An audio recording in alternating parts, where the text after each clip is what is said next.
Today on Ask This Old House. If you're looking to buy a new house, it's a good idea to have your electrical system inspected so you know what you're getting yourself into. Next, I'll take a look at the electrical panels. This will give us an idea of how much power we have coming in, what's available for future use, and what's currently being used. We'll show you more home inspection nightmares. Look at the chimney. Oh, that's the chimney. That's the chimney. I thought that was a tree. I did too. This is the door. Ah, it's a beauty. Looks like the finish is burnt right off of it. Down here, you can see the veneer on this panel is all lifted and cracked. This old door could be original to the house, but it could really use an update, and I'll show you how to restore it.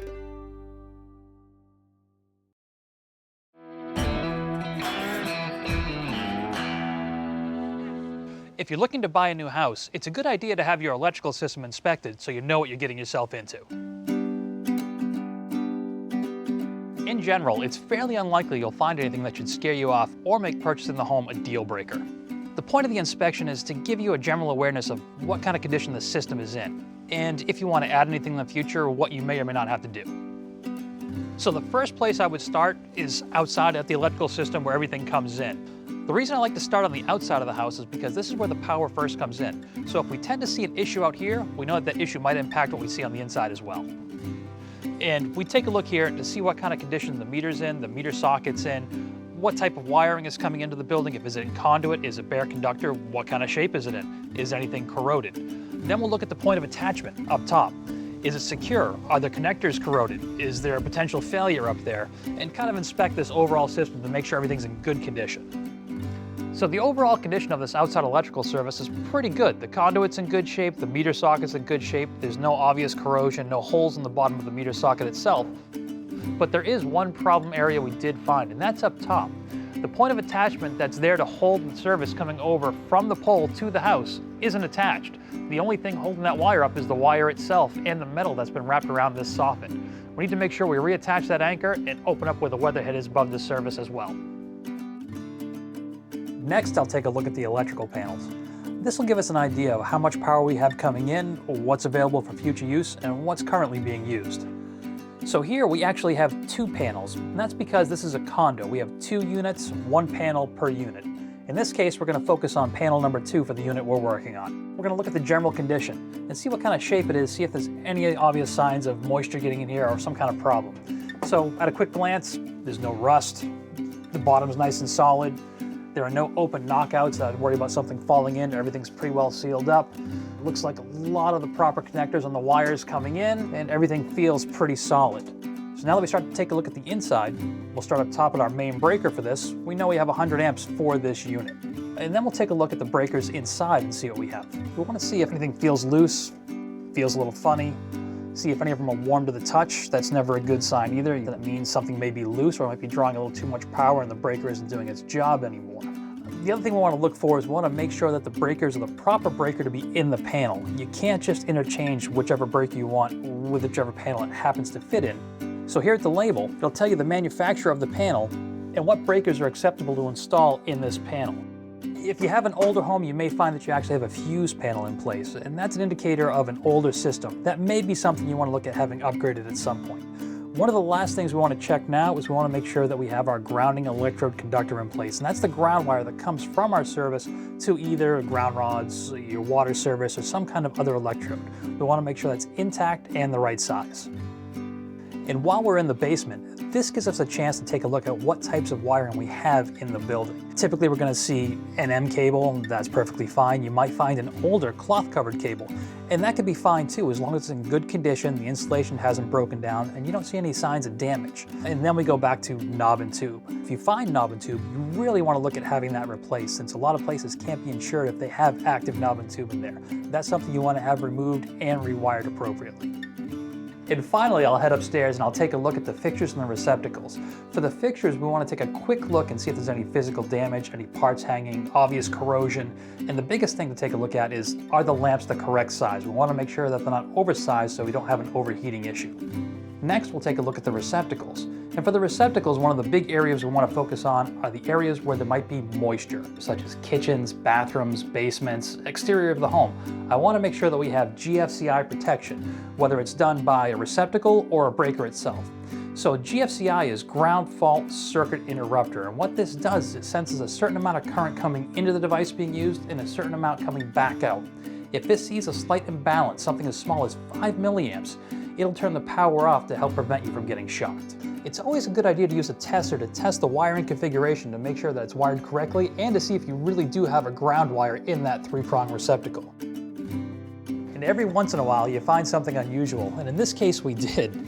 Underneath this blue tape that someone thought was a good idea is actually an old floor receptacle that's, I'm not sure how old, that looks like it's still possibly active. No metal plate, not really held in, just waiting for something to fall through and hit it. We want to make sure that we de-energize this, take this out, put a nice solid cover plate over it, and make sure nothing falls in here that could cause a problem.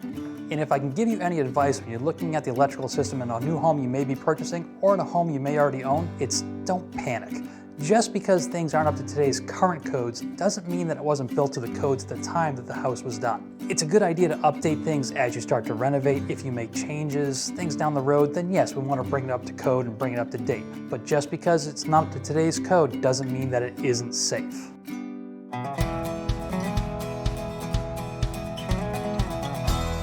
We get a lot of pictures from home inspectors and from folks just like you about some of the craziest things you've seen around the house or on the job site. All right, boys, who's up first? That's me. That's me. All right, what do you got? So this is actually not a nightmare. See how that wraps around that chimney? What That is it? What do we got? vegetation. What do you got? Look at that. That. Look at the chimney. Oh, Does that's it the look- chimney. That's the chimney. my I thought that was a tree. I did too. What is a tree? Where'd this come from? So I was actually driving around my hometown, took a corner, saw that. So this is one of your neighbors. This is one of my neighbors. They're going to but appreciate that. The reason it may not be a nightmare is because people don't know this, but that type of vegetation wrapped around brickwork, not necessarily chimneys, but brickwork, it actually protects the brick. So if I tore that off, I bet you the brick would be in great condition. And what you do, twice a year, you call the dog groomer in to give it a poodle and cut. little trim. All right, what else you How got? about this one? All right. Do you see anything wrong with this picture? Yeah. So this is from Andy in Adams, Massachusetts. This is a washing machine setup right here. Oh, okay. And this is a drain and there's a vent. And the vent is supposed to continue up through the roof and let the vent products go And up. something magical happens. Correct.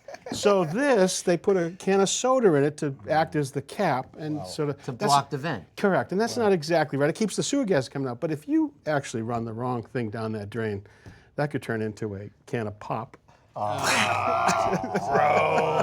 Do you get that, Kevin? You writing your own stuff now? I am. Dad joke. Yeah, Dad. All right, joke, look at this, exactly. huh? All right, now think about this. Wow, look at... All right, Wait, look what's at it, going look on? at it, study it. Well, that's an outside wall, but now there's a divider in there, but that's a carrying wall right Yeah. there. Look at the structure in that wall. What structure? Reminds me of an old line that I said on this old house many years ago. I got through this scene like nothing. When you remove structure, you have to replace structure. I was there. It took you 32 takes to get that. Yeah, I think it was Tommy, 32. something you said many years ago. You said that 32 on yesterday center. and on Monday Oh, and yeah. last Tuesday. Oh, yeah. You say it once a Pay week. attention to the picture Sorry, I'm showing. sorry. Thank you. Look at that. I mean, they beat up that structure so bad that what do you do with it? You've got to take it out and reframe it. I mean, That's gotta go. I mean, that door opening has more structure than that wall. Is there a header on that entire wall? if there is, Mark, I don't know where it is. Anyway, you can see that we enjoy them. So if you've got them, send them our way. Home Inspection Nightmares.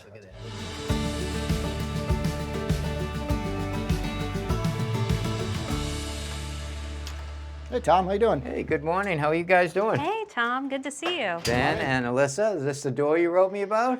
This is the door. Oh, it's a beauty. Yeah, we think it's original to the house, built in 1918.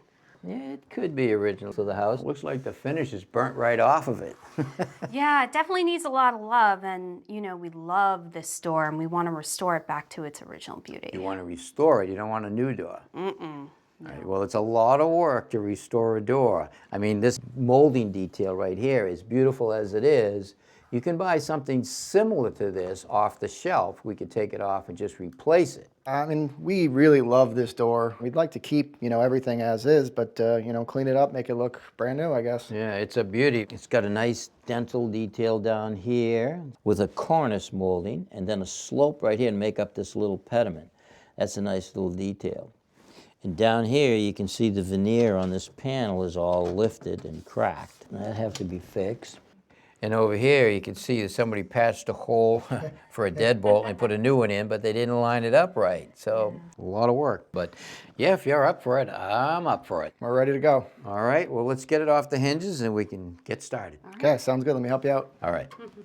All right, let's set it down right here. Okay, so now I guess the first thing we want to do is try to get some of this molding off, get the glass out, and then we can go after the hardware.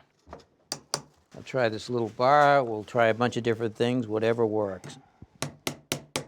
So that edge of this molding underneath here has a little notch taken out of it so it can sit on the face of the door. So what we need to do is get under there just a little bit.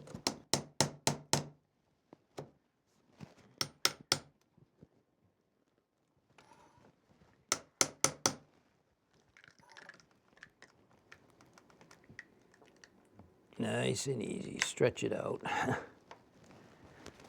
Yeah, see, Nate, you can get under there. Just, all right. Yep, all right. Let me reposition down here. I just don't want to get under that glass either, so.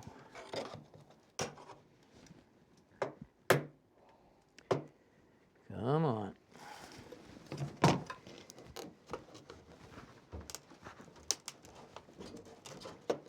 There it is. Yeah, nice. There we go, nice and easy. Yeah.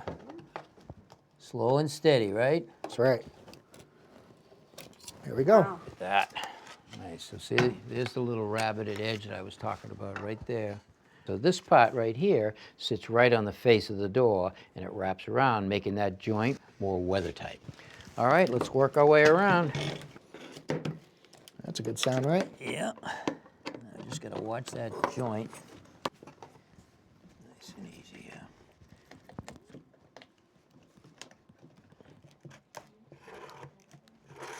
Oh yeah, it's coming off nice.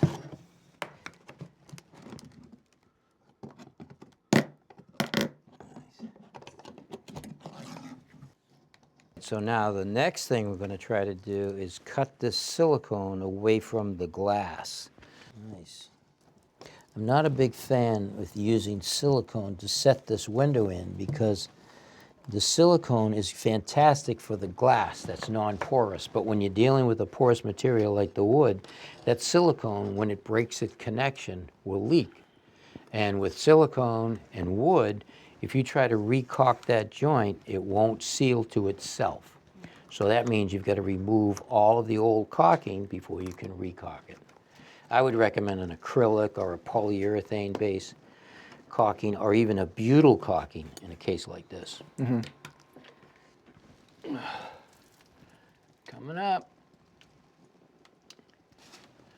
Let's see if I can pull it out. Oh, there we go. Look at that. That's it. Nice. Nice. All right, I think we've got all the silicone removed. Now, the next thing I want to do is I want to pull the nails out of that molding. We want to pull them from behind, not from the face, because if I tap them down, we could chip the wood and ruin it. So what you want to do is you want to grab the nail tight to the wood and then roll it down gently. Just work your way right down the nail. Nice, you nailed it. All right, now we're set up to strip off the old residue of the finish on these moldings. We can't really sand it because you don't want to lose that detail. Right. Now this is a water-based stripper. You want to lay it on kind of thick. All right, while you guys are doing this, I'm going to start working on some repairs for the door. Okay. Sounds good. Great. All right.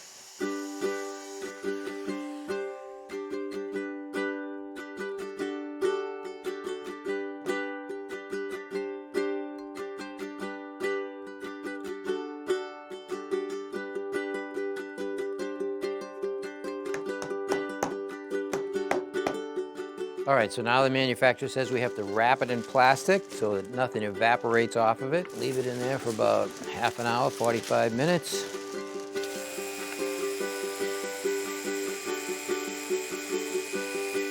All right, so I've cut off this veneer that was cracked and lifted, and we'll put some filler in there because we're gonna veneer right over this whole panel.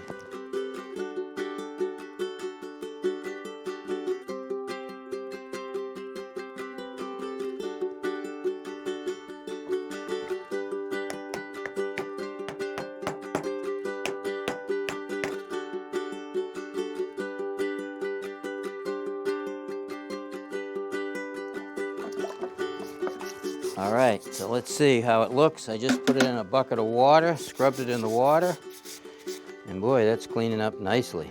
Look at that. Yeah. Looks beautiful. Yeah, So different. We've patched up everything, and the door is all sanded and ready for the new veneer. Why do we need to add a veneer on here? Well, because the veneer that's on the door now is pretty beat up. Yeah. It got beat up by the sun. We had to fill the holes and voids and stuff like that, and you'd worry about the glue separating from the backside of the veneer. Okay. Now, have you ever seen a veneer in a roll like this before? I have not. Well, veneers are pretty common on cabinet doors, floors, and doors just like this. It allows them to have, like this case is a piece of mahogany, as opposed to this piece of mahogany being 2 inches thick, it's a 1/16 of an inch thick. And so we're going to cut this veneer in strips so we can do our stiles and our rails. It's good to have a nice sharp knife when you're doing this. Now that piece that we're going to cut off is about a 1/2 inch wider than we need because we'll trim it later.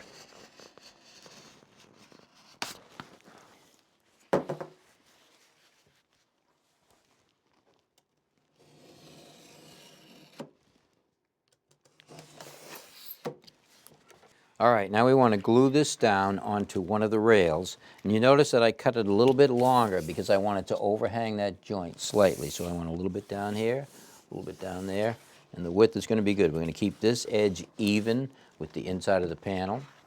So the first thing I want to do is I want to peel some of this back to expose the glue.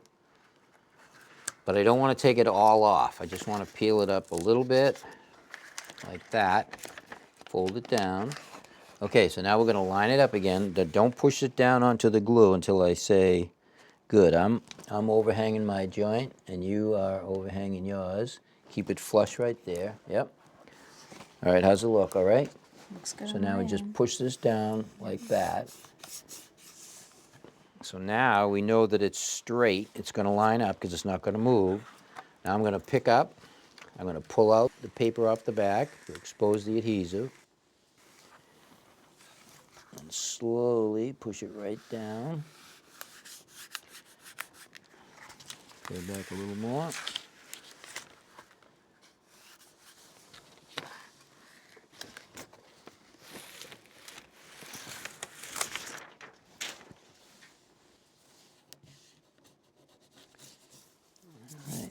Pretty good. Now we're going to roll it, and I want to start in the middle and work my way out. That way, if there's any bubbles under the veneer, we'll work them right out.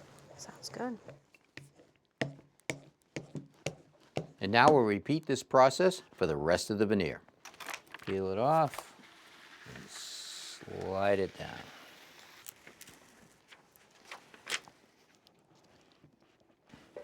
Now we'll go ahead and cut the excess with a knife.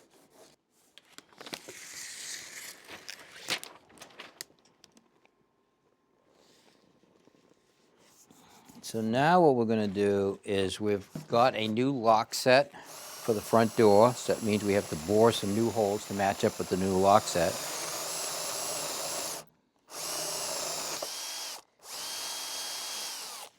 All right, we're ready to install a sanding sealer, and that will help with the adhesion of the finish. I want to put a bead of glazing around the opening so we can set the glass in it. Set it in there nice and gently. You're going to drop yours down as far as you can before you let it go. That nice fit. I know a lot of work went into the detail on this trim, but I'll tell you what, it looks great. Doesn't it look good? Look at that. I mean, it's a fantastic door. It's like a brand new door, right? Absolutely, looks beautiful. We'll get them into the opening, and then we're going to nail them on.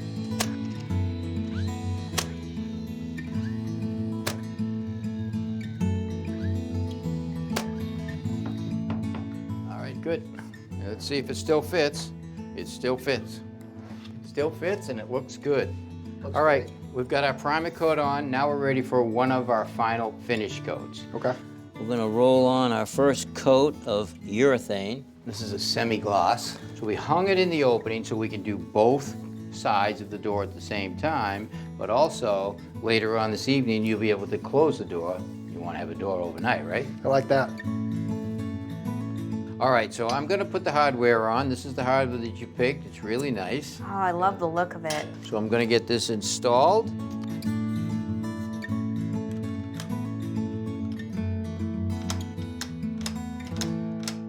All right, guys, what do you think? The door is done and hung, and look at the hardware. Pretty nice. Looks great. All right, so I have some homework for you. What I want you to do is wait for the door to really dry. It's dry to the touch right now, but I want it to dry for about 24 hours. Sand it lightly with some 220 paper, wipe it off with a damp rag, make sure there's no moisture on the door, and give it another coat, and do that 2 times.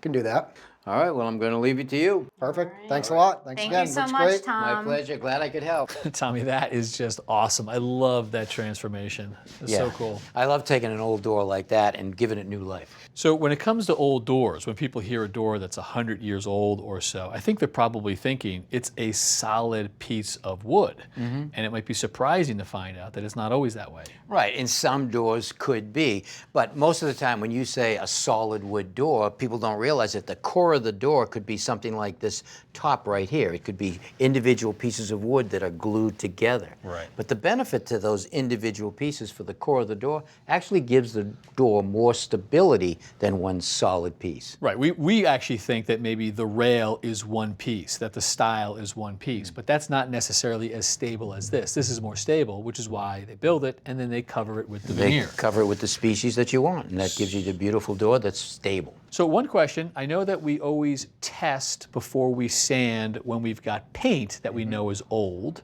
If you've got sort of a varnish or a poly or something, do we test as well? Absolutely. For lead? Well, the old varnishes definitely could have lead in them. So we did test for it, and the good thing is it didn't have lead, but the other good thing is the sun had just burnt most of the finish off. Gotcha. So we had to fight to get down to the surface because it was just gummy. Well, it was a good fight with a great outcome. Very nice job, thank you. All right, well, we love answering your questions, as you can tell, so keep them coming. And until next time, I'm Kevin O'Connor. And I'm Tom Silva. For Ask This Old House. So what does this run if you bought the full sheet? A full sheet, 4x8, is about $100. Next time on Ask This Old House. We turned this French rolling pin on a lathe, and we'll show you how to build it. Do you have an old kitchen like this and would love a dishwasher? I'll show you how to make room for one. And I'll show you how to connect it. And I'll share with you the benefits and uses of mulch. And Definitely. I love the look, right? I mean, all of a sudden your garden goes, man, it's a little scraggly, and then it's just like, boom. And I'll show you how to paint wood paneling.